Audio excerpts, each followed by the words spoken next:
Hi everyone, again it's me, your math teacher Jello. For today's video, I will show you how to divide polynomials using long division.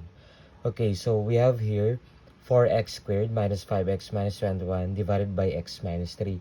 So this will be your dividend and this will be your divisor. So first guys, ang gagawin lang natin, divide, multiply, then subtract. So yun yung mga operations na gagamitin natin dito. So ang unang step natin dito guys ay dito, yung leading term ng dividend natin ay 4x squared. I-divide natin sa leading term ng divisor natin, which is x. So, mag-side solution tayo, guys. So, we have 4x squared divided by x. Ito yung 4x squared natin.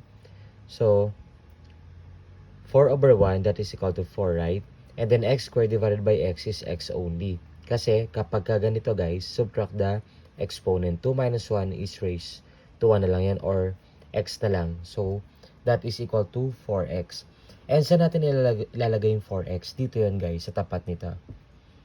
Okay, kasi yun lang yung may variable na x dito. Okay? And then, the next is to multiply. Ito, distribute natin dito, tsaka dito.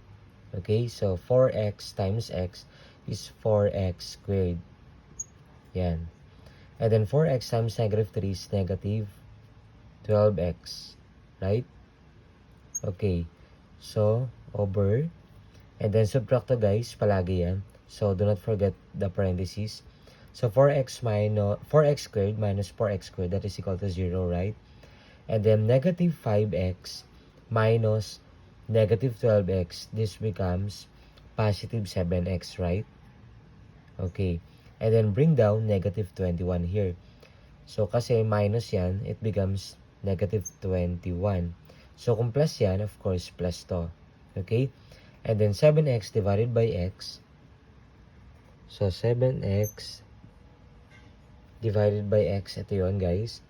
So, cancel na yan. So, magiging 7 na lang yan. So, saan natin ilalagay yun? Sa taas. Since positive 7 yan, so, ito ay plus 7. Gets? 7 times x is 7x. 7 times negative 3 is negative 21. And then, ang gagawin natin dito guys, subtract natin yan. Of course, huwag kakalimutan yung parenthesis, no? So, 7x minus 7x is 0. Negative 21 minus negative 21. So, 0 na yan guys. Okay? So, wala tayong remainder. So, dito guys, ang quotient natin ay 4x plus 7. Okay, kung meron kayong natutunan sa video ito, paki-like and share. Thank you for watching.